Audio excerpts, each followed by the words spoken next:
Hello and welcome to Perspectives on Faith. I'm Khalif Watkins and I'll be your host for this episode.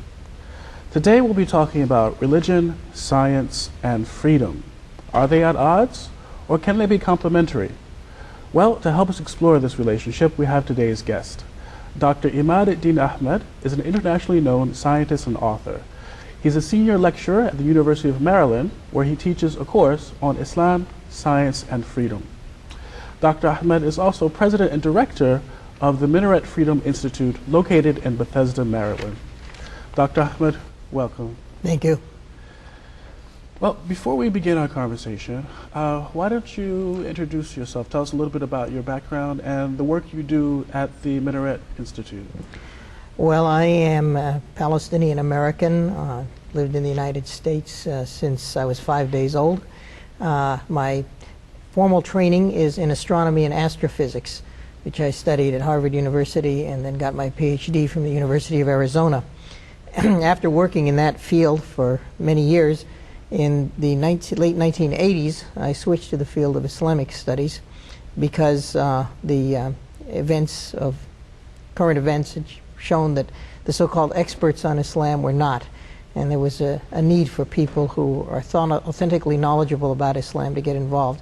I made the transition from one field to another by writing my first book, Signs in the Heavens, a Muslim astronomer's perspective on religion and science.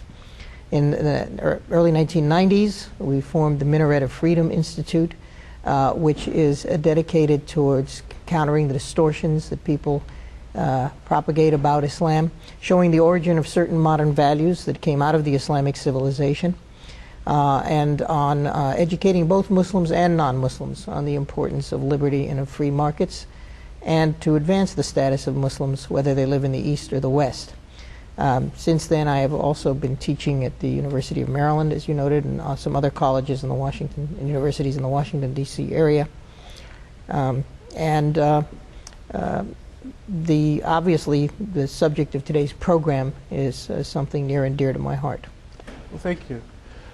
You bringing up how you switched from focusing primarily on astronomy to Islamic studies is really fascinating to me, and brings us to your book, as you mentioned, Signs in the Heavens, a Muslim astronomer's perspective on religion and science. Could you just talk a little bit about the main premise of this book and how it kind of symbolizes this union you found between the two?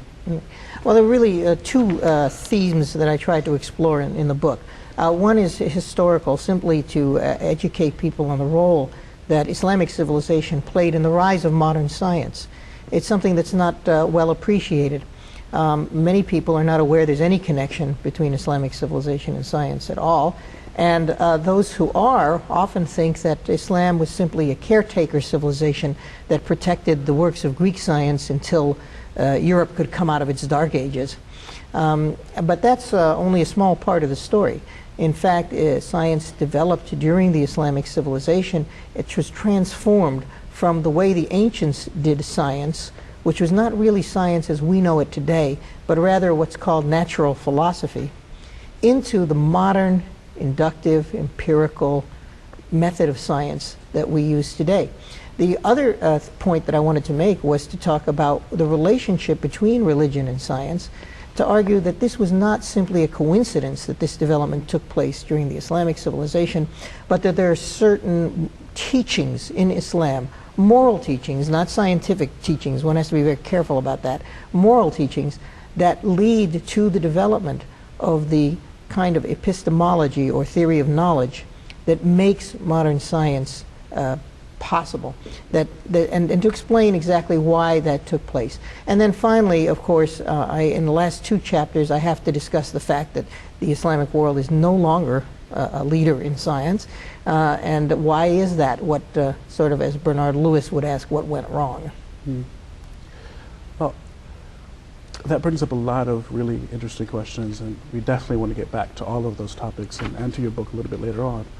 But before we go further, I'd like to, I guess, define a few terms, because whenever you have a discussion like this, it's important to really have a clear framework where you're coming from. And you mentioned this a bit, how the idea of science has changed meaning over time. So In your opinion, how would you define these three terms for today's conversation: religion, science, and freedom? Well, it's great that you started out with that question, because it's one of the things I like to point out to my students. You should always define your terms, otherwise you don't know what you're talking about. So what are these things? Well, I think that when we're talking about religion, generally we're talking about some systemized concept of ethics that is grounded in a belief in some concept of a higher power.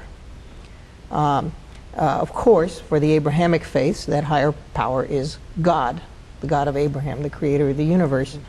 And the importance of this system of ethics is, in my opinion, twofold. One is the value of the ethical system itself, that you have to have a belief in an absolute right and wrong in order to guide your behavior into constructive patterns. And this would play out both on the individual level and on the societal level. That's right. The second value of this system of ethics is that the concept of a belief in an absolute law that governs our ethical behavior is very analogous to the belief in the existence of some absolute laws that govern the workings of nature. Exactly. And I think that those two elements both end up being very important when you do a civilizational analysis of these three concepts that we're going to discuss today. Now, the second question about what is science, I think science is a systematic and critical study of nature that tries to search for the underlying laws that govern things. It looks to ask what are those laws at the highest level of abstraction. And you'll notice that it, like religion, is based on an article of faith. Both assume that there is such a set of absolute laws. For the religion, it is a belief that there are laws governing our destiny, what will happen to us, how our actions will lead to our success or failure. Christians would say salvation or perdition. And in the case of science, it's a belief in laws that govern nature so that we can understand how nature works. I find that a very fascinating comparison, the idea that both of these, I guess, human endeavors, religion and science, at the core are about finding meaning and purpose in life and in the universe, and also, based on this assumption that there is a reason behind things, or there are laws that govern things. Mm-hmm. So how would you define freedom? Well, freedom actually may be the most difficult of them to define. Abraham Lincoln claimed that no one had ever come up with a satisfactory definition of liberty. I think part of the problem is that we use the term freedom ambiguously to mean two very different things. We use freedom sometimes in the positive sense of what I call empowerment. When people say, "Oh, no one is absolutely free. I don't have the freedom to fly to the wings by to fly to the moon by flapping my arms." Well, the ability to fly to the moon, if you can't do it, you're not free to do it. But on the other hand, if you can somehow find out how to do it, then you have empowered yourself. So it's a positive sense of freedom. But I think political liberty, which is what I'm most concerned with, is a negative concept of freedom. It is the absence of arbitrary restraints and constraints. It's one thing to say, I can't fly to the moon by flapping my arms because it's impossible. But it's something else to say, I can't travel outside of the United States or come to the United States because the government has prohibited.